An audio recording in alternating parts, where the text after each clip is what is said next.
Assalamualaikum warahmatullahi wabarakatuh.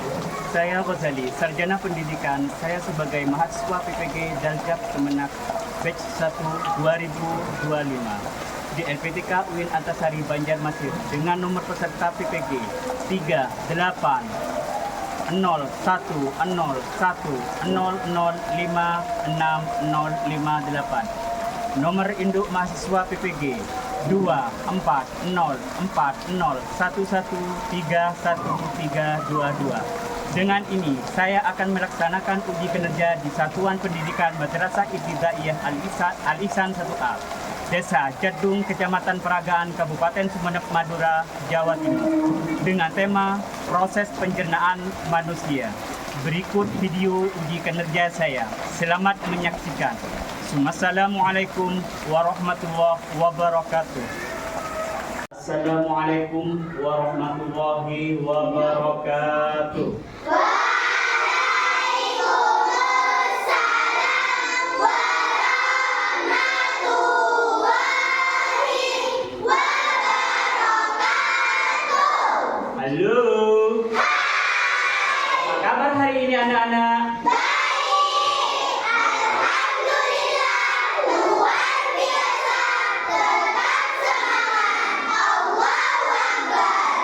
Semangat.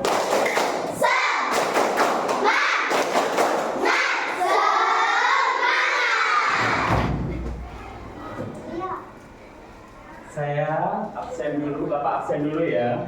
Ya.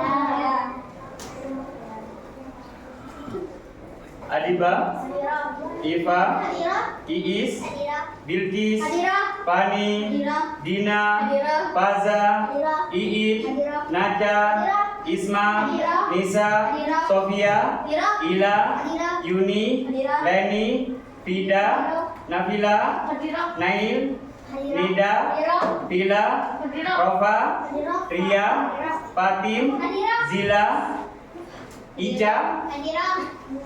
Hadir semua? Iya.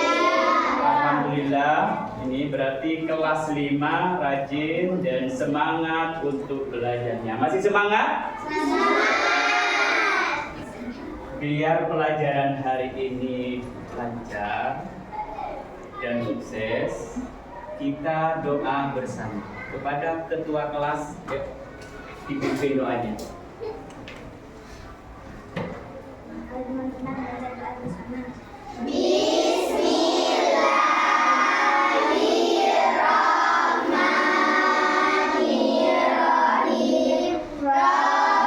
zidni ilman warzuqni fahman. Rabbi sholli sadri wa yassir li amri wahlul 'uqdatam min lisani yafqahu qawli. Amin amin ya rabbal alamin. Selanjutnya kita menyanyikan lagu Indonesia Raya. Semuanya berdiri. Tanah tumpah darahmu.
pembelajaran kali ini kita buat kesepakatan.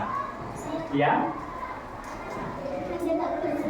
Menjaga kebersihan. Terus apa lagi? Disiplin dan tepat waktu. Ya.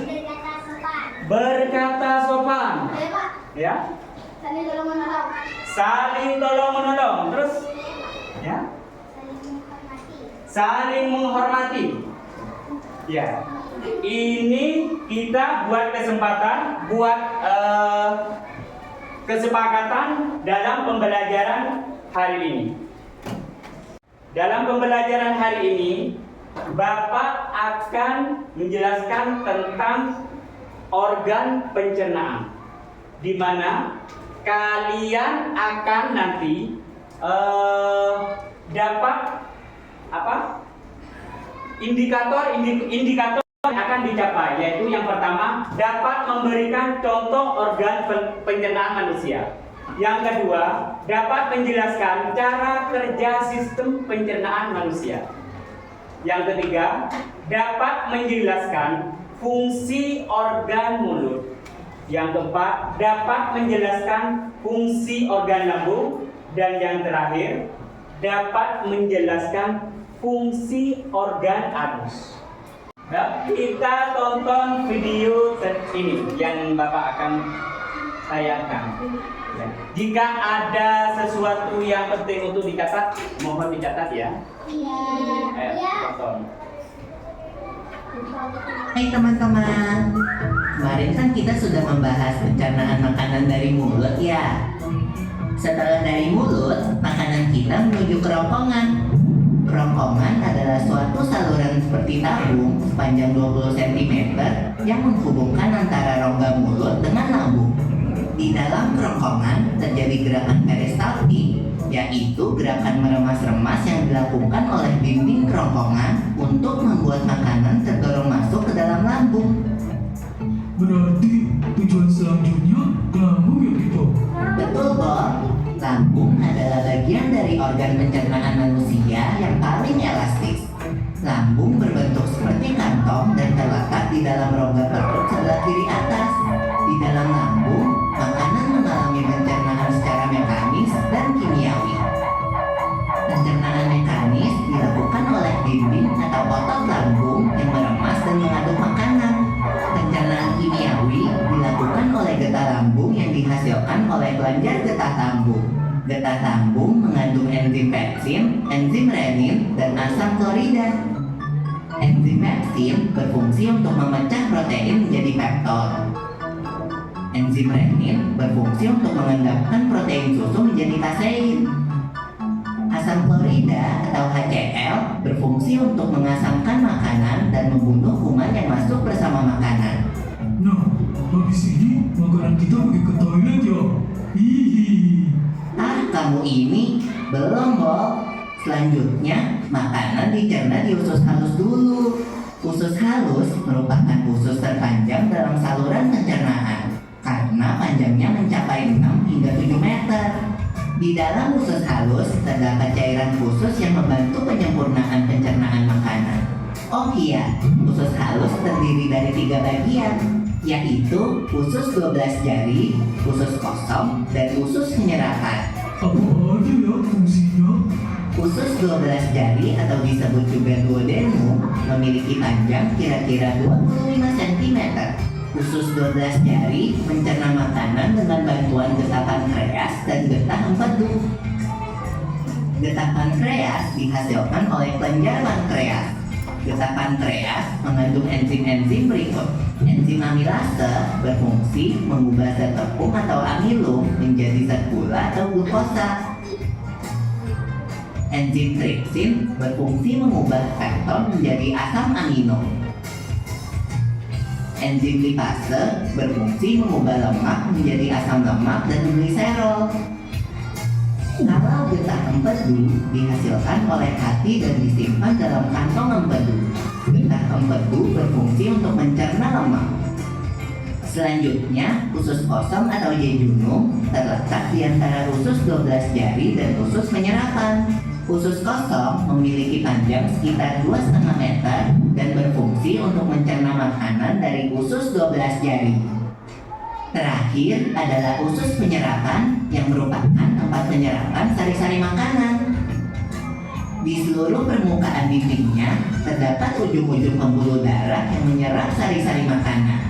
Kemudian, sari makanan diedarkan melalui aliran darah ke seluruh bagian tubuh. Jadi makanan kita makan kembali lagi ke dalam tubuh kita ya? Iya, Bob. Habis itu, sisa makanan yang dicerna masih berlanjut ke usus besar.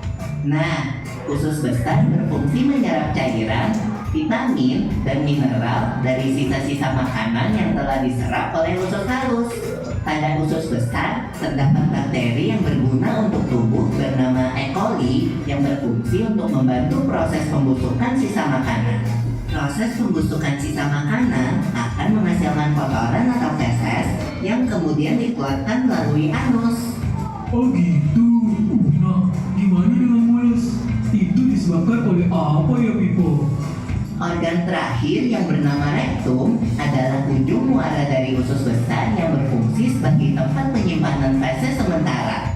Ketika rektum terisi penuh dengan feses, maka saraf akan mengirimkan respon kotak yang menimbulkan rasa ingin buang air besar.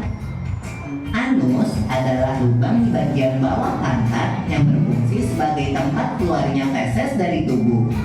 Jadi begitu ya seluruh proses pencernaan dalam tubuh kita. Iya, Bob. Seenak-enaknya makanan yang aku makan, ujung-ujungnya untuk dibuang lagi. Tapi ingat, kan ada juga sari makanan yang menyebar menjadi energi untuk tubuh kita. Betul juga ya. Oh ya, Pipo, ngomong-ngomong soal pencernaan, kamu pernah sakit perut gak? Tentu saja, Bob. Kenapa ya perut kita bisa sakit? Nanti akan kita bahas bersama di video selanjutnya ya, Bob.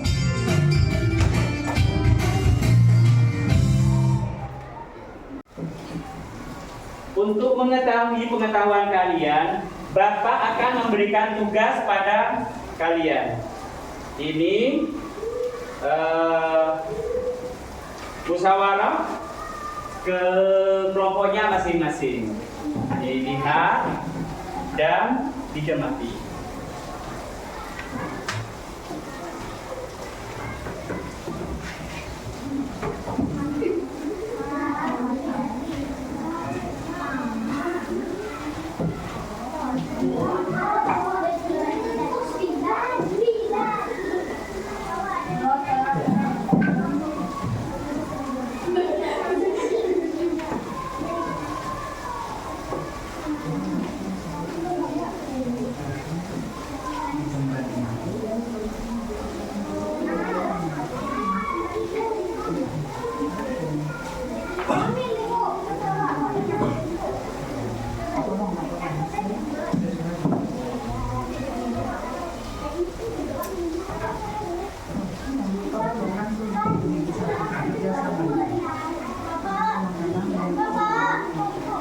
Ya.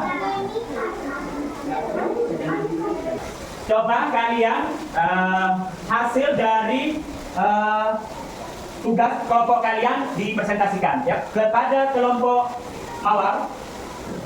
Dimulai, yuk.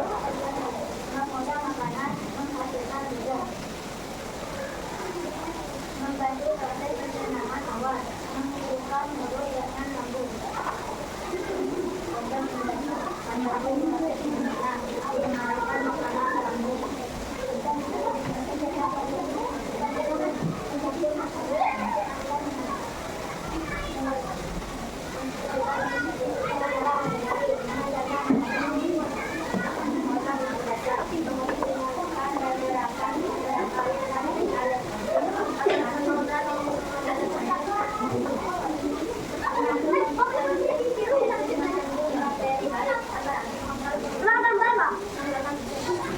Silakan duduk. Ya, tepuk tangan. Yang lain.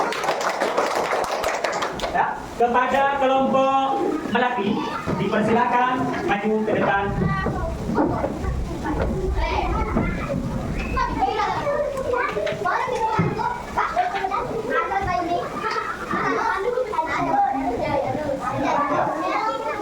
Ya, dimulai, ya.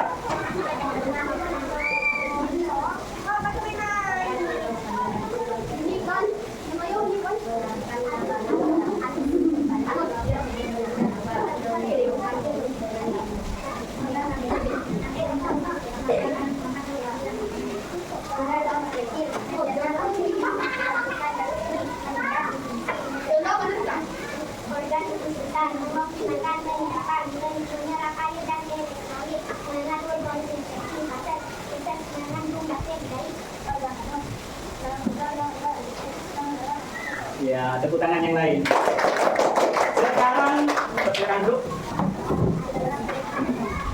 Jadi hari ini kita belajar proses pencernaan. Di mana proses pencernaan tersebut dimulai yang pertama dari mana? Dari mulut, terus masuk ke mana? Tenggorokan, terus lambung, setelah itu usus kecil, terus setelah itu ke anus, akhirnya keluar dari setelah melalui beberapa proses. Ada yang mau ditanyakan hari ini? Sudah paham semua?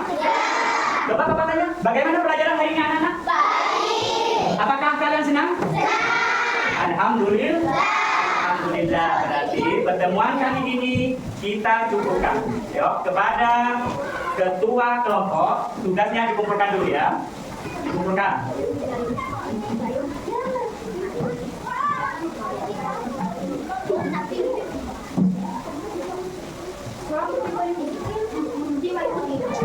Ayo.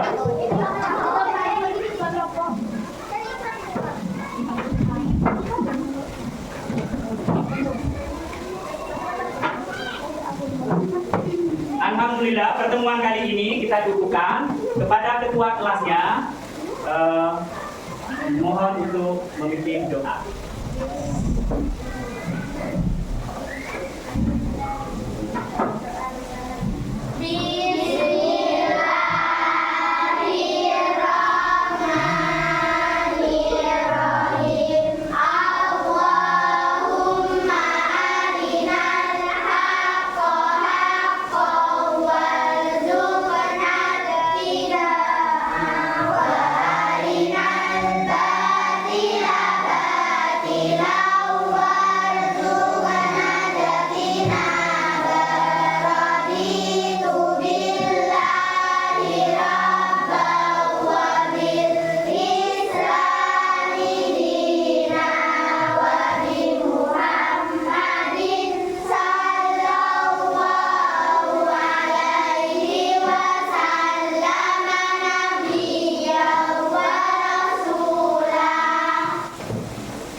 Akhiri pertemuan kali ini. Assalamualaikum warahmatullahi wabarakatuh.